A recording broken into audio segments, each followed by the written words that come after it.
Samurai Podcast. Bismillahirrahmanirrahim. Assalamualaikum warahmatullahi wabarakatuh. Satyaku kudarmakan, dharmaku kubaktikan.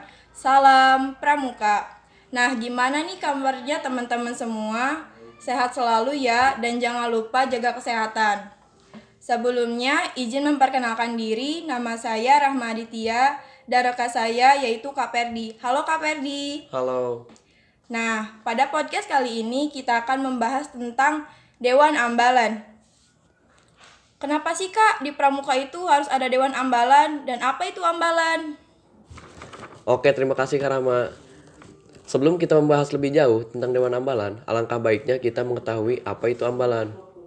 Ambalan penegak atau sering hanya disebut ambalan adalah satuan organisasi dalam gerakan pramuka yang terdiri atas paling banyak 32 orang dan dibagi menjadi 5 yang masing-masing sangganya terdiri 6 sampai 8 orang pramuka penegak ambalan. Penegak merupakan tempat pembinaan pramuka yang berusia 16 sampai 20 tahun yang disebut pramuka penegak. Dan kenapa sih harus ada Dewan Ambalan? Ya karena Dewan Ambalan untuk meneruskan kakak-kakak pembina pramuka yang dulu, melatih jiwa dan sikap kepemimpinan, melatih rasa tanggung jawab dan sikap berani dan bertindak, melatih untuk melakukan isi Trisatya dan Dasa Dharma. Untuk mengembangkan kepemimpinan di Ambalan, dibentuk Dewan Ambalan. Kalau boleh tahu, di ambalan ini strukturnya apa aja sih Kak? Struktur organisasi pengurus Dewan Ambalan. Yang pertama, ada yang namanya Mabigus atau sering disebut Majelis Pembimbing Gugus yang setara dengan Pak Kepala Sekolah. Yang kedua, Gudep atau sering disebut Gugus Depan. Yang ketiga, Pembina Gudep Putra dan Putri. Yang keempat, Pembina Bantu Putra dan Putri. Nah, ada juga yang namanya Pengurus Dewan Ambalan. Yang pertama, Ketua Dewan Ambalan atau bisa disebut Pradana. Yang kedua, yaitu Pemangku Adat atau bisa dibilang Judat. Yang ketiga, Sekretaris atau Kerani. Yang keempat, Juru Uang atau Juang.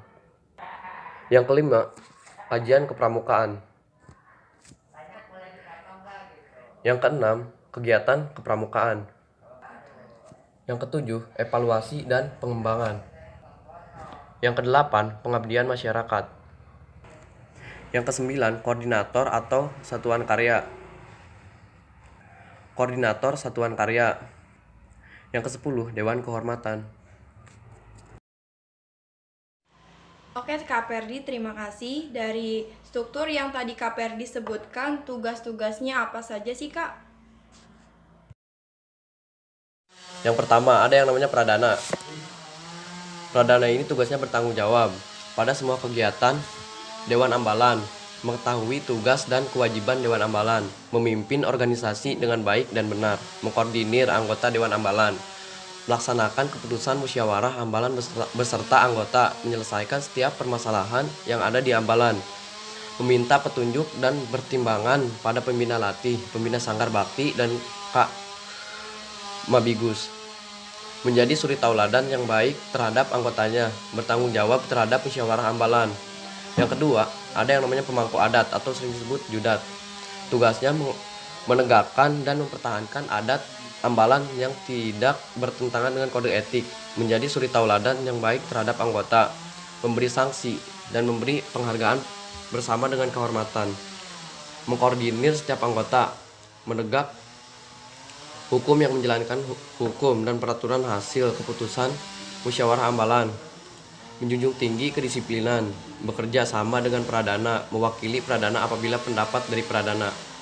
Yang ketiga, yaitu sekretaris atau sering disebut kerani. Tugasnya mengatur dan melaksanakan mekanisme administrasi Ambalan, memberi usulan dan pendapat kepada Pradana baik diminta maupun tidak pada saat mengambil keputusan, bertindak sebagai notulis dan mencatat hal-hal pada saat rapat, sebagai komunikasi organisasi, membuat proposal, surat menyurat, dan mengarsipkan, bertanggung jawab pada Pradana, mewakili Pradana jika pendapat madat dari Pradana. Yang keempat, juru uang atau sering disebut juang.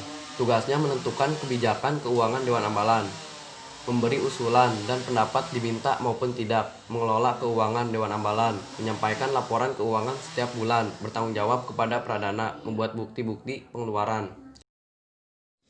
Yang kelima, kajian kepramukaan. Mengkaji dan mengkonsep materi kegiatan bersama kegiatan kepramukaan.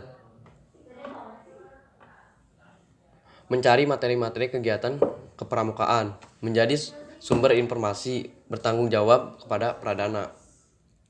Yang keenam, kegiatan kepramukaan, menjalankan semua program yang direncanakan kajian kepramukaan, melaksanakan kegiatan pramuka dan non-pramuka jika diundang bersama Pradana, mengatur dan menjalankan segala bentuk kegiatan, berkoordinasi dengan bidang yang lain, bekerja atau terjun secara langsung ke lapangan atau lokasi.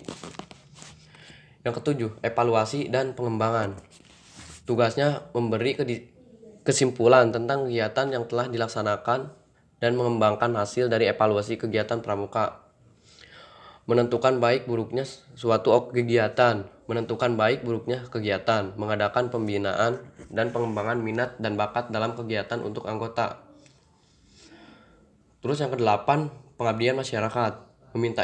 Tugasnya meminta izin apabila ada kegiatan berhubungan dengan bidang lain, membantu jalannya setiap kegiatan yang ada berhubungan dalam masyarakat dalam maupun luar, bersosialisasi dengan masyarakat, membantu kerani dan keadministrasian, bertanggung jawab kepada Pradana.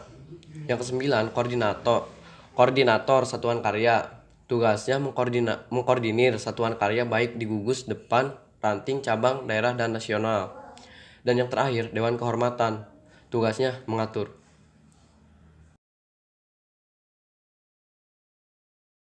Oke, terima kasih kepada Kak Perdi yang sudah menjelaskan tugas-tugas dari Dewan Ambalan. Ya, tak terasa kita sudah di ujung kegiatan. Terima kasih kepada Kak Perdi yang sudah memaparkan materi pada kali ini. Oke, langsung saja saya Rahmaditya dan rekan saya Kak Perdi pamit undur diri. Wassalamualaikum warahmatullahi wabarakatuh. Salam Pramuka.